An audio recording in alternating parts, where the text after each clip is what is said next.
Good morning সবাইকে। সবাই কেমন আছো? আজকে হয়েছে সানডে আর আমরা শুরু করছি রাস্তা থেকে ব্লগটা, কারণ মা আর মেয়ে বেরিয়ে পড়েছি বাজার করতে। হ্যাঁ, রবিবার দিন সকালে ঠিক বাজার না, দু একটা জিনিস দরকার, সেগুলো আনতে গেছিলাম। যেমন ব্রেড খাবে বললো সোনামা, তো ব্রেড আনতে গেছিলাম। ও সবাইকে বলছে হ্যালো। আর হচ্ছে একটু দরকার ছিল ডিম, তো সেই দুটো ছিল না বলে আপাতত সেইগুলো কালকে মানে আজকের মতো আর কি রবিবারের মতো আনতে গেছিলাম। যাই হোক, নিয়ে টিয়ে এসে ফ্রেশ হয়ে মেয়েকে ব্রেড ফ্রেড করে খেতে দিয়ে দিয়েছি। এদিকে দেখো সোনামা নিজের খেলে বিছানাটা গুছিয়ে দিয়েছে, আর আমি এই সমস্ত কিছু রেডি করে ওদিকে ওয়াশিং মেশিন চালিয়ে দিয়েছি। এই ঘরে যেগুলো আগের দিনের কাছাকাছি ছিল সেগুলো সব গোছানো হয়ে গেছে। যতটা কাজ করে নেওয়া যায়, সকাল সকাল উঠে, আজকে রবিবার বলে ডিলে করিনি, তাড়াতাড়ি উঠে অনেক কাজ সেরে ফেলেছি। এখন বাজে হচ্ছে তোমার 8:30। তার মধ্যে এত কাজ হয়ে গেছে। ওদিকে মেয়েকে পড়তে বসিয়ে দিয়েছি। এই যে মেয়ের জ্যাম আর্ধেকটা খেয়েছে আর আর্ধেকটা পড়ে আছে। ওকে আমি 8:45 ব্রেকফাস্ট দিয়েছিলাম, 8:30 পর্যন্ত এই হাফ ব্রেডটা খেয়েছে, ব্রেড আর জ্যাম।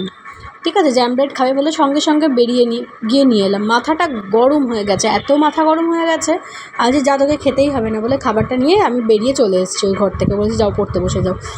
তারপরে আবার কিছুক্ষণ পরে আবার ডেকে বলতে বুঝিয়ে তখন আবার খেলো। যাই হোক, আমি এদিকে রান্না বসিয়ে দিয়েছি। দেখো ওদিকে চিকেন হচ্ছে, ডিম সেদ্ধ করে রেখেছি।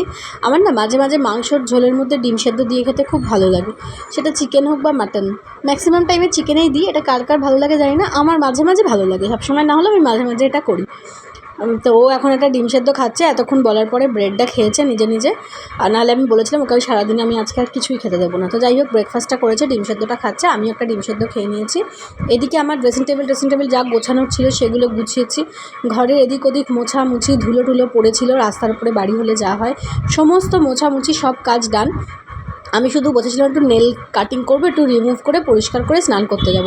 তার মধ্যে যেই না দেখেছে আমার খাজানাটা সঙ্গে সঙ্গে ছুটে চলে এসছে। যাই হোক, সেসব করে আমার স্নান টান হয়ে গেছে, আমারও স্নান হয়ে গেছে। বললাম চলো ভাত দেবো, এবার ভাত খেতে বসবো। আজকে রান্না খুব সিম্পলি করেছিলাম, কারণ ঘরের আদারওয়াইজ কাজ ছিল, সেই জন্য চিকেন আর ভাত হয়েছে, আর ওদিকে হয়েছিল স্যালাড আর লেবু কেটে নিয়েছিলাম। আজকে খুব তাড়াতাড়ি ভাত খেয়ে নিয়েছে সোনামা, কারণ আজকে বেরোনোর আছে। দুপুরবেলা একটুও শোয়নি, তাড়াতাড়ি করে দেখো আমিও রেডি হয়ে গেছি, ও রেডি হয়ে গেছে, দুজনে মিলে যাচ্ছি। অ্যাকচুয়ালি মা আসবে, মায়ের সাথে একটু ময়দান যাচ্ছে, হাওড়া ময়দান।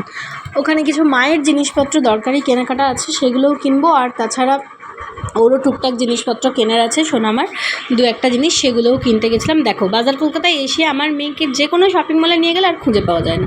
এসে কি করবে না কিছু বুঝে পাচ্ছে না।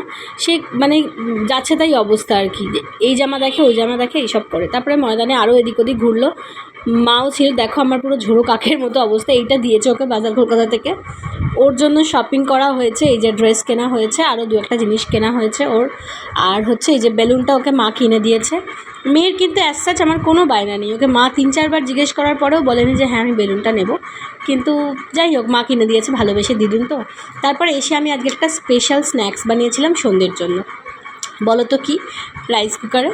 হ্যাঁ দেখো, দারুণ একটা গন্ধ, বুঝতেই পেরেছো নিশ্চয়ই, মোমো। হ্যাঁ, আজকে আমি সন্ধ্যাবেলা একটুখানি মোমো বানিয়েছিলাম বাড়িতে। মেয়ে প্রচণ্ড মোমো খেতে ভালোবাসে, এবং সকালে হয়তো বকাবকি করেছিলাম বলে বিকালবেলা সেই জন্য মোমো বানিয়েছিলাম। ও শোনো ওর মুখে কেমন বানিয়েছি, ভেরি ভেরি ইয়াম্মি। এটা নিয়ে আর বেশিক্ষণ বসে থাকেনি। তারপরে গেছিলাম এক কাকিমার কাছে, সেখানে একটুখানি গল্প টল্প করে সন্ধ্যেটা কাটলো রবিবার। তারপর এলাম ডিনার করতে এসে এই যে বসে আছে, কারণ ও সারা দিন ঘুমায়নি আজকে, এখন ঘুম পেয়ে গেছে আর খাবার ইচ্ছা নেই। কোনো রকমে একটা রুটি নিয়েছে, চিকেন খাবে না করছে, কিন্তু আমি জানিও খাবে। একটা শুকনো রুটি নিয়ে বসেছে। ওর বাবা আসলে, মানে বাবা ফ্রেশ হতে গেছে, তারপর আমরাও খেতে বসবো। তো আমাদের অ্যাজ ইউজুয়াল ও চিকেন দিয়েছি, ও চিকেন রুটি খাচ্ছে, আমিও রুটি চিকেন খাচ্ছি, আর ওর বাবা ভাত খাচ্ছে। তো চলো আজকে ডিনার টেবিলে শেষ করি আমাদের দিনটা। ওর খুব ঘুম পেয়ে গেছে, এই যে বলছে সেটা আবার। তোমাদের কেমন লাগলো জানিও প্লিজ। টাটা।